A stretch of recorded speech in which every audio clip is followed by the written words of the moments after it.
सभी बच्चों का पुनः लक्ष्य इंस्टीट्यूट के ऑनलाइन क्लास में हार्दिक स्वागत एवं अभिनंदन है। तो बच्चों, क्लास 10th की बायोलॉजी क्लास के अंतर्गत जैसे हम लोग धीरे धीरे आगे बढ़ रहे हैं, उसी की श्रृंखला में हम लोग आज फिर और आगे बढ़ेंगे और देखेंगे क्या कि जो तंत्रिका तंत्र होता है उसका विभाजन कैसे किया गया है। तो बात करें पहले कुछ पीछे के बारे में बात कर लेते हैं, देखेंगे। तो अगर पार्ट की बात करें, पार्ट तो ये इसका कौन सा है, चौथा पार्ट है। इससे पहले इसके 3 पार्ट आ चुके हैं। तो 3 पार्टों में मैंने आपको क्या पढ़ाया है, पहले मैं इसके बारे में आपको रिवाइज करवा दूं, फिर उसके बाद हम लोग आगे बढ़ेंगे। तो चैप्टर का जैसा नेम था कि जंतुओं एवं पादपों में समन्वयन एवं नियंत्रण। तो पहले पार्ट में मैंने आपको क्या पढ़ाया था कि समन्वयन और नियंत्रण होता क्या है, ये वाला पढ़ लिया था। फिर जब इसका दूसरा पार्ट आया तब इसमें हमने आपको बताया था कि न्यूरॉन्स क्या होते हैं और मेरुरज्जु जो होती है दोनों की संरचना कैसी होती है और यह किन किन पार्टों से मिलकर बना हुआ होता है, ये सारी बातें की थी। उसके बाद में जब इसका तीसरा पार्ट आया तब मैंने कार्य के आधार पर जो तंत्रिकाएं होती हैं उनको कितने भागों में बांटा गया है इसके बारे में अध्ययन करवाया था। और आज जब इसका चौथा पार्ट आया है तब हम उसके आगे बढ़ेंगे और आगे बढ़ेंगे। तो जब हमारा तंत्रिका खत्म हुआ तो तंत्रिका में एक पार्ट और आया था जिसका नाम था मस्तिष्क। यानी अगर बात की जाए और तंत्रिका के विभाजन की बात की जाए, इससे पहले हमने क्या कार्य के आधार पर बात की है ना। तो जब हमने इससे पिछली क्लास में जब पढ़ा था तब मैंने आपको बताया था कार्य के आधार पर, लेकिन आज हम लोग बात करेंगे क्या कि वह तंत्रिका जो तंत्र का विभाजन होता है वह कितने प्रकार से हम लोग कर सकते हैं। तो जो तंत्रिका तंत्र होती है उसका विभाजन हम 3 प्रकार से कर सकते हैं, जो आपके सामने पीछे लिखा हुआ है। देखिए, कह रहा तंत्रिका तंत्र का विभाजन यानी क्लासिफिकेशन ऑफ नर्वस सिस्टम। अब जो नर्वस सिस्टम होता है इसमें देखेंगे, इसको हम 3 भागों में बांट के पढ़ते हैं। पहला आपका होता कौन सा, केंद्रीय तंत्रिका तंत्र। दूसरा आपका होता है परिधीय तंत्रिका तंत्र और जो तीसरा होता है उसे कहते हैं स्वायत्त तंत्रिका तंत्र। ठीक है। अगर इंग्लिश में बात करें तो इसे बोलते हैं कौन सा, सेंट्रल नर्वस सिस्टम, और इसे बोलते हैं पेरिफेरल नर्वस सिस्टम, और इसे बोलते हैं कौन सा, ऑटोनोमस नर्वस सिस्टम होता है। बात समझ में आ गई। अब जब आपका केंद्रीय जो होता है, केंद्रीय तंत्रिका तंत्र होता है, यह कितने भागों से मिलकर बना हुआ होता है, तो 2 भागों से। एक इसमें आपका आता है कौन सा, मस्तिष्क यानी ब्रेन, और दूसरा आपका आता है मेरुरज्जु जिसे हम लोग कहते हैं क्या, स्पाइनल कोड के नाम से भी जानते हैं। उसी प्रकार से जो परिधीय वाला भाग है, ये जो आपकी तंत्रिकाएं इनको भी 2 भागों में बांटा गया है। एक आपकी होती कौन सी, कपाली तंत्रिकाएं जिन्हें हम लोग बोलते हैं कौन सी, क्रेनिकल नर्वस, और जो अगली होती हैं उन्हें हम लोग कहते हैं मेरु तंत्रिकाएं जिसे हम लोग कहते हैं कौन सी, स्पाइनल नर्वस बोलते हैं। इनकी संख्या की बात की जाए तो जोड़ी में देखोगे तो 12, लेकिन संख्या में बात करोगे तो ये होती 24, और इनकी अगर बात करेंगे ना तो इनकी संख्या जो होती है वो 31 होती है।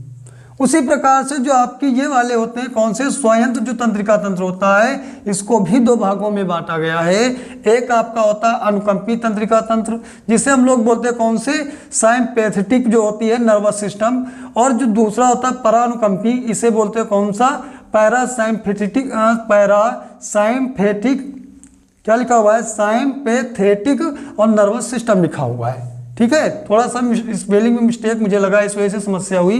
तो परानुकंपी तंत्रिका तंत्र बोलते हैं। तो इस प्रकार से इसे हम कितने भागों में बांट चुके हैं। यहाँ पे तंत्रिका तंत्र का विभाजन कितने प्रकार से पढ़ना था, देखो 1, 2, 3, यानी केंद्रीय, परिधीय और स्वायत्त। केंद्रीय, परिधीय और स्वायत्त। फिर बात करेंगे क्या, यहाँ पे लिखा हुआ जो केंद्रीय उसको 2 भागों में, एक आपका होता है मस्तिष्क और दूसरा होता है मेरुरज्जु। उसी प्रकार से आपका अगला लिखा हुआ है कौन सा, परिधीय, जो परिधीय को हम पढ़ते हैं 2 भागों में, एक कपाली और दूसरा होता है कौन सा, मेरु तंत्रिकाएं। अगला जो आपका स्वायत्त तंत्रिकाएं होती वो 2 प्रकार की, एक कपाली तंत्रिकाएं और दूसरी आपकी कौन सी हो गई, परानुकंपी तंत्रिकाएं। अब क्या होगा कि जब हम लोग इसका अध्ययन करेंगे तो क्या करेंगे भाई, कैसे अध्ययन करेंगे। तो देखो सबसे पहले हम क्या करेंगे, केंद्रीय वाले भाग को उठाएंगे, इससे संबंधित जो भी बातें आपकी बनती हैं। जैसे यहाँ पे आपका क्या है, मस्तिष्क, इसके बारे में अध्ययन करेंगे कि मस्तिष्क जो होता है वो कैसे बना हुआ होता है और किन किन भागों से मिलकर बना हुआ होता है और इसकी संरचना कैसी होती है और यह किस प्रकार से कार्य करता है, इन सब के बारे में पढ़ेंगे। फिर आपका आएगा कौन सा, मेरु होती है क्या, जो मेरु होता है यानी स्पाइनल जो कॉर्ड होता है ये कैसा बना हुआ होता है और इसका कार्य क्या होता है, इसके बारे में अध्ययन करेंगे। फिर उसके बाद में जो बाकी आपके बचे हुए हैं ना, इन सब के बारे में भी अध्ययन करेंगे। तो सबसे पहले जो आपके सिलेबस का हिस्सा है ये दोनों हैं, ये दोनों भी हैं, लेकिन इतनी डिटेल में नहीं है जितना ये दोनों दिए गए हैं। ठीक है, तो आप क्या करिए, सबसे पहले मैं हट जाता हूँ, आप इसका स्क्रीनशॉट ले लीजिए, फिर मैं क्या करता हूँ आपको मस्तिष्क से पढ़ाना स्टार्ट करता हूँ। तो चलिए आप फटाफट इसका स्क्रीनशॉट ले लीजिए और इसे बना लीजिएगा, फिर उसके बाद में हम लोग क्या करेंगे, सीधे मस्तिष्क पर आते हैं। चलिए स्क्रीनशॉट लीजिए इसका। वो आशा है कि आपने इसका स्क्रीनशॉट ले लिया होगा। अब हम लोग आगे बात करेंगे किस पर, आगे चर्चा करने वाले हैं। चलिए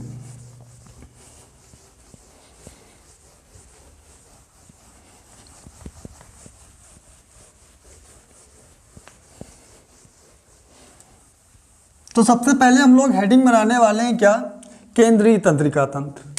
कैसा होता है, केंद्रीय तंत्रिका तंत्र, ये हम लोग क्या बनाएंगे, हेडिंग। और इसमें भी हम लोग पहला जो पढ़ने वाले हैं उसका नाम क्या है, मस्तिष्क। मस्तिष्क के बारे में अध्ययन करेंगे, यानी ब्रेन के बारे में अध्ययन करेंगे और जानेंगे कि ब्रेन की बनावट कैसी होती है।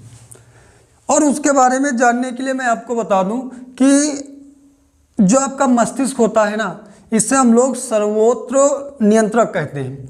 क्यों कहते हैं, क्योंकि मैंने आपको बताया था, शायद अभी क्लास नहीं हुई है उसकी, तो हम पहले ही बता दें कि ये क्या करता है, यहाँ से टोटल कितने 13 प्रकार के हार्मोन्स निकलते हैं। जो आपकी पीयूष ग्रंथि होती है वहाँ से 13 प्रकार के हार्मोन्स, यानी 3 भागों से वह मिलकर बनी हुई होती है।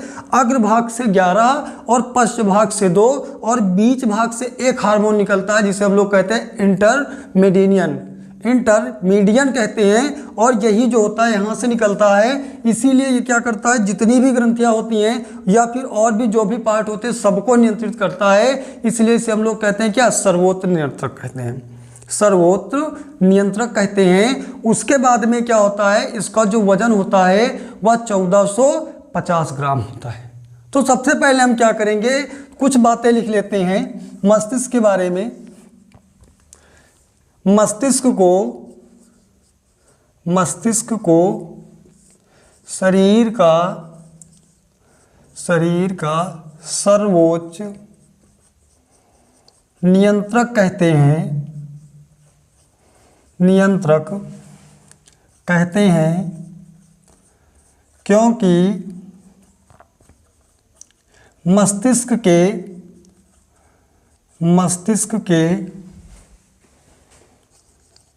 पीयूष ग्रंथि से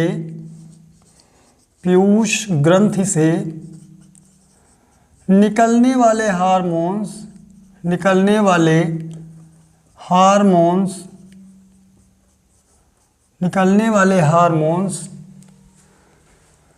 सभी ग्रंथियों को नियंत्रित करते हैं।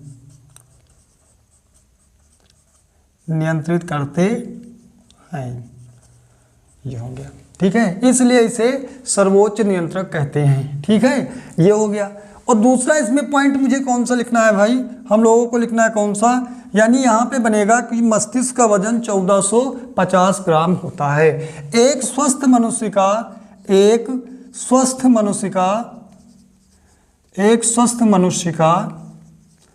मस्तिष्क का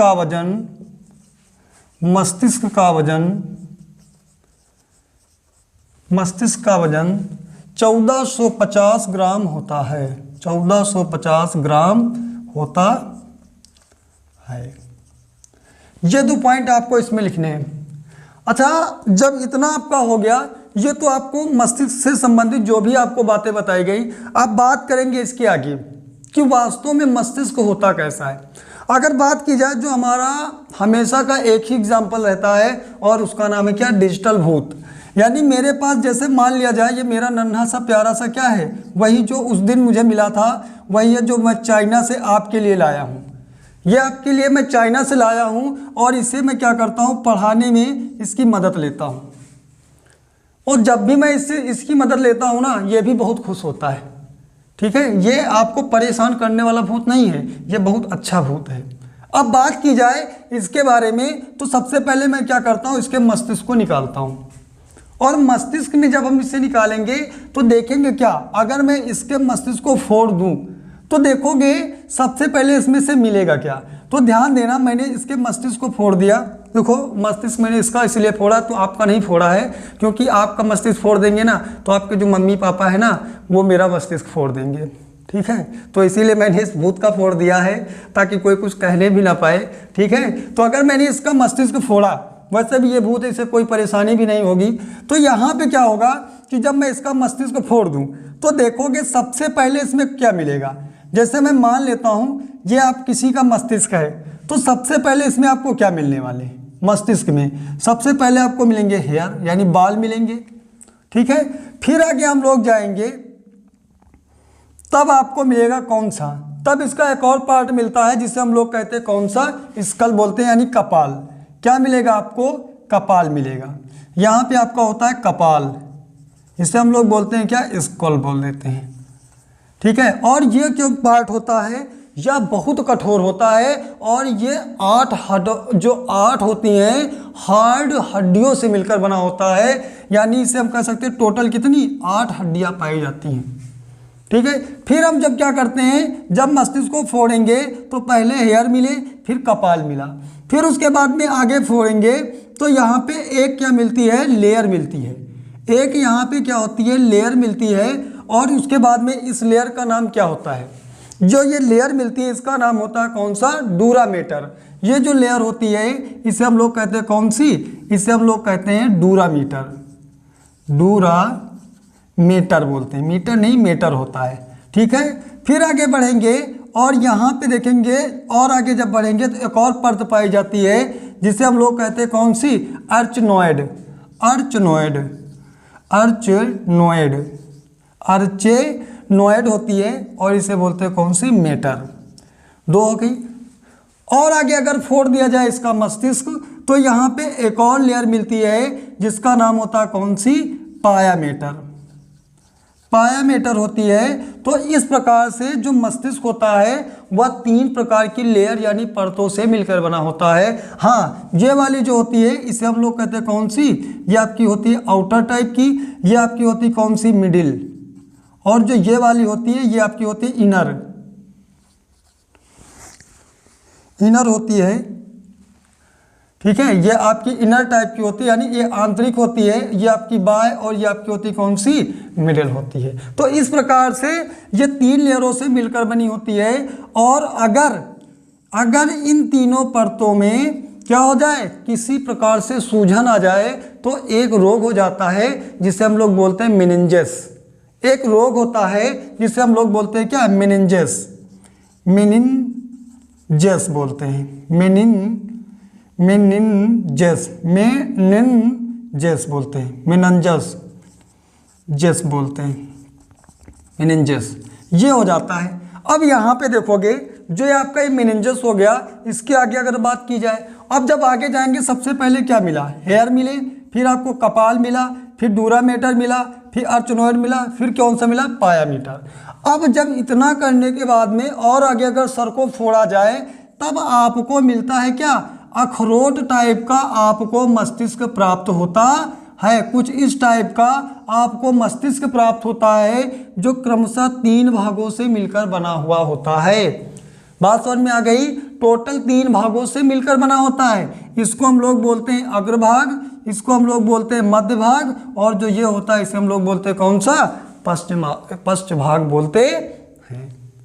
बात समझ में आ गई। यानी अगर कहा जाए इसे बोलते हैं कौन सा, अग्र, इसे बोलते हैं मध्य, और इसे बोलते हैं कौन सा, पश्च मस्तिष्क के नाम से जानते हैं। बात समझ में आ गई। अच्छा, अब यहाँ पे देखेंगे ये सारी इसे क्या कर रही थी, ये सारी की सारी इसे क्या प्राप्त कर रही थी, सुरक्षा।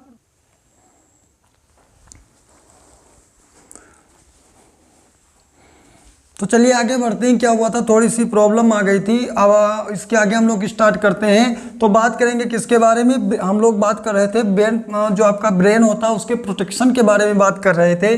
तो इसके आगे हम देखेंगे कि ब्रेन प्रोटेक्शन होता क्या है। तो सबसे पहले लिखेंगे क्या, ब्रेन प्रोटेक्शन। ये क्या होता है, ब्रेन प्रोटेक्शन, प्रोटेक्शन, ठीक है, यानी क्या कहें, मस्तिष्क सुरक्षा। यानी अगर मस्तिष्क सुरक्षा की बात की जाए तो यहाँ पे दो प्रकार की पाई जाती है। दो प्रकार की मतलब कैसे कह सकते हैं, देखो एक मैंने आपको बताया था कौन सा, कपाल, और दूसरी बताई थी क्या, लेयर्स। तो यानी प्रोटेक्शन में बात करेंगे तो एक तरफ आपका हो जाएगा कौन सा, कपाल, यानी जिसे हम लोग बोलते हैं क्या, स्कल बोलते हैं, यानी आपका हो जाएगा क्या, कपाल। और जिसमें मैंने बताया था ये 8 बोन्स, यानी बोन्स यानी हड्डियों से मिलकर बना हुआ होता है और बहुत मजबूत होता है, जिसे इतनी आसानी से फोड़ा नहीं जा सकता। इसी कारण से क्या होता है, चोट लगने पर जो हमारे आंतरिक अंग होते हैं मस्तिष्क के, उनमें इतनी आसानी से चोट नहीं पहुंचती है। बहुत ज़्यादा चोट लग जाने पर फिर समस्या उत्पन्न होती है। चलिए आगे चर्चा करते हैं। यानी इसके बाद में मैंने 3 प्रकार की आपको परतें बताई थी, यानी 3 लेयर्स होते हैं, 3 लेयर्स होते हैं। एक आपका होता कौन सा, डूरामेटर होता है, डूरामेटर हो गया। और दूसरी जो आपकी होती है उसे हम लोग बोलते हैं कौन सा, अर्चेनॉइड बोलते हैं। और ये आपकी क्या होती है, मेटर होती है। और जो तीसरी होती है इसे हम लोग कहते हैं कौन सा, पाया मेटर बोलते हैं, पाया मेटर बोलते हैं। और ये टोटल मिला के 3 प्रकार की मैंने बताया था। जो ये होती है ये बहुत कठोर होती है, इसीलिए इसको हम लोग कहते हैं क्या, आउटर होती है और बहुत कठोर यानी हार्ड होती है। और ये आपकी कौन सी होती है, ये मिडिल होती है। और जो ये वाली होती है ये आपकी आंतरिक होती है और ये कैसी होती है, मुलायम होती है, मुलायम होती है, ठीक है, यानी मुलायम होती है इस प्रकार से। और इसमें ध्यान देना, मैंने बताया था किसी प्रकार की अगर समस्या आती है, इसमें सूजन आती है, तब मैंने आपको बताया था इसमें एक रोग होता है जिसे हम लोग कहते हैं मेनिंजस रोग। बात समझ में आ गई है ना। इसमें अगर, और इनके बीच में क्या होता है, एक ब्लड वो पाया जाता है, फ्लूइड, यानी एक प्रकार का द्रव पाया जाता है, जिसे हम लोग कहते हैं क्या, CSF बोलते हैं। और ये CSF क्या करता है कि जो मस्तिष्क होता है उस मस्तिष्क का जो वजन होता है उसे नगण्य बना देता है। और जब ये मस्तिष्क के वजन को नगण्य बना देता है तो हमें ऐसा प्रतीत होता है कि हमारे मस्तिष्क का कोई वजन है ही नहीं। बात समझ में आ गई। तो यानी यहाँ तक आपको समझ में आ गया होगा। मैंने आज क्या क्या आपको पढ़ाया है। सबसे पहले मैंने आपको क्या पढ़ाया, मस्तिष्क। और मस्तिष्क मैंने बताया कि आखिर वास्तव में मस्तिष्क होता क्या है। इसे सर्वोच्च नियंत्रक कहते हैं और जो इसका वजन होता है 1450 ग्राम होता है। और यह कैसे और किन किन से मिलकर बना हुआ होता है अगर फोड़ा जाए तो, एक आपके होते हैं हेयर, फिर आपका होता है कपाल, फिर 3 प्रकार की आपकी परतें होती हैं। और परतों में क्या होता है, किसी प्रकार की समस्या जो आती है उससे एक रोग होता है जिसे हम लोग मेनिंजस रोग कहते हैं। और उसके बाद में मैंने बताया इनके बीच में एक फ्लूइड भरा हुआ होता है, यानी एक द्रव भरा हुआ होता है जो मस्तिष्क होता है उसे नगण्य बनाता है, उसके वजन को, जिस कारण से हमें मस्तिष्क का जो वजन होता है वो नगण्य महसूस होता है, यानी ना के बराबर महसूस होता है। बात समझ में आ गई है। यहाँ तक आपको किसी भी प्रकार की समस्या होनी नहीं चाहिए। अब आगे हम लोग चर्चा करेंगे किसके बारे में, यानी यहाँ तक आपको समझ में आ गया होगा।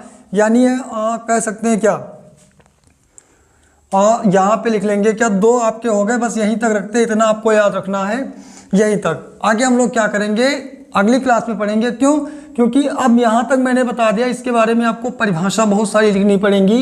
यानी परिभाषा की अगर बात की जाए, यानी जो आपका ये मस्तिष्क था ना, इसमें इसके बाद में जो मस्तिष्क मैंने आपको पढ़ाया था तो इसके 3 भाग। एक आपका कौन सा था, अग्र मस्तिष्क जिसे हम लोग कहते हैं फोर ब्रेन। फिर आपका होता कौन सा, मध्य मस्तिष्क जिसे हम लोग कहते हैं मिड ब्रेन। और जो आपका थर्ड यानी एकदम पीछे का होता है उसे हम लोग कहते हैं हिंड ब्रेन, यानी पश्च मस्तिष्क बोलते हैं।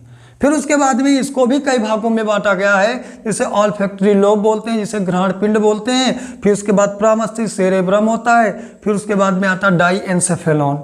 फिर क्रूरा सेरेब्राई होता है। फिर कार्पोरा कार्डिजेमना होता है। तो ये सारी बातें हैं, इनको मैं अगली क्लास में आपको पढ़ाऊंगा। आज मैं यहीं तक रखता हूँ और आपको क्या करना है, इन सबको पढ़ लेना है, ताकि अगली जब मेरी क्लास आए ना तो आपको पीछे का मुझे रिवाइज ना कराना पड़े, नहीं तो बेकार का जो समय होता है वो वेस्ट हो जाता है।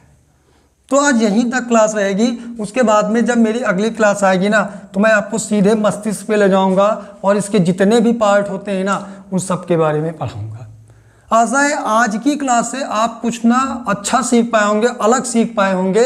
और जो आने वाली क्लासेस हैं उनके लिए भी आप इसे तैयार करिए।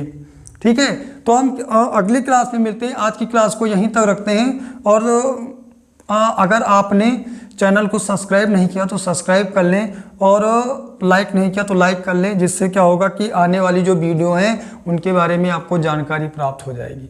तो चलिए मिलते हैं अगली क्लास में नई ऊर्जा के साथ, और तब तक के लिए बाय बाय, टाटा।